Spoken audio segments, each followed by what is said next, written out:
It is 12 minutes past 5. Now, a public inquiry is opened today into the contaminated blood scandal, which has been described as the worst treatment disaster in NHS history. Thousands of haemophiliacs and patients needing transfusions in the 1970s and 80s were given blood products from overseas which were infected with hepatitis C and HIV. At least 2,400 people died. One of those was Mike Dorricott from Sedbergh, who caught hepatitis through contaminated blood. Joining me now is Sarah, Mike's daughter. Good evening, Sarah. Tell us your story. How did your father become infected then? Hi. So when he was about 15 years old, he had routine dental surgery, and he was given unknowingly treatment Factor VIII plasma without permission of his parents, and it completely went against his normal treatment, which was normally cryoprecipitate, and he was given it unknowingly. And unfortunately, it had hepatitis C in it. And the kicker is he was also a mild haemophiliac, so he didn't need that treatment anyway because his condition wasn't severe enough. Oh dear. And I suppose your father's story is similar to so many people. Unbeknownst to them, they've been infected with a condition. And so how important is this inquiry then? This inquiry is so important to so many people. So many people have everything riding on this.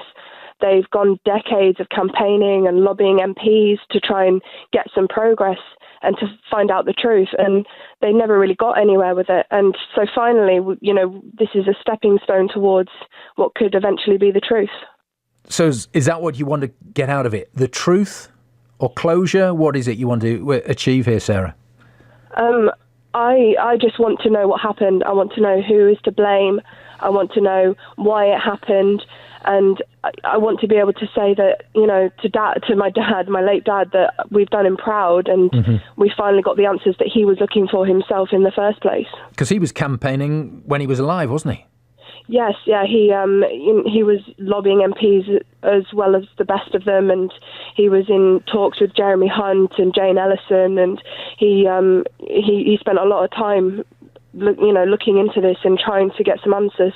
Do you think there was a cover-up here somewhere along the line? There has been quite a lot of scandals, and there have been quite a lot of being put on the back burner and lip service from ministers and MPs, and for quite a long time, the campaigners have felt like we are not a priority.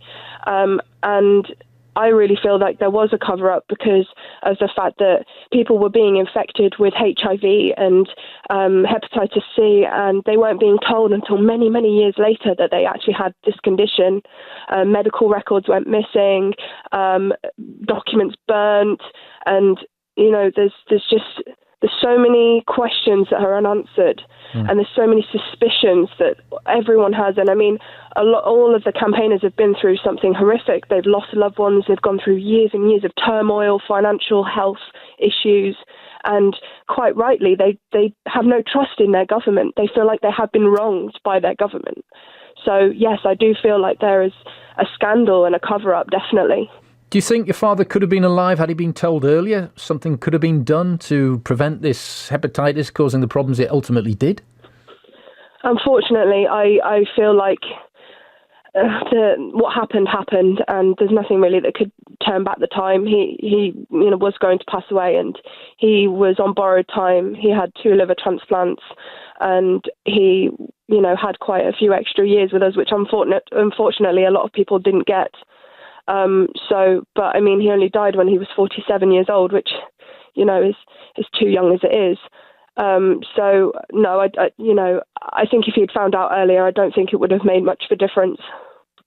Sarah, good to talk to you. Thank you for coming on the news. That's Sarah Dorricott, and that story today that the public inquiry has opened, and Sarah's dad, Mike Dorricott, who was from Sedbergh, he died after catching hepatitis. You heard there, when he was a 15-year-old boy, he got this blood product that had been made from contaminated blood. You heard about the blood being brought in from the likes of America, where it wasn't checked. There was hepatitis and HIV contained in it. And unfortunately, Mike, he went down with hepatitis and died at the age of 47. Very sad.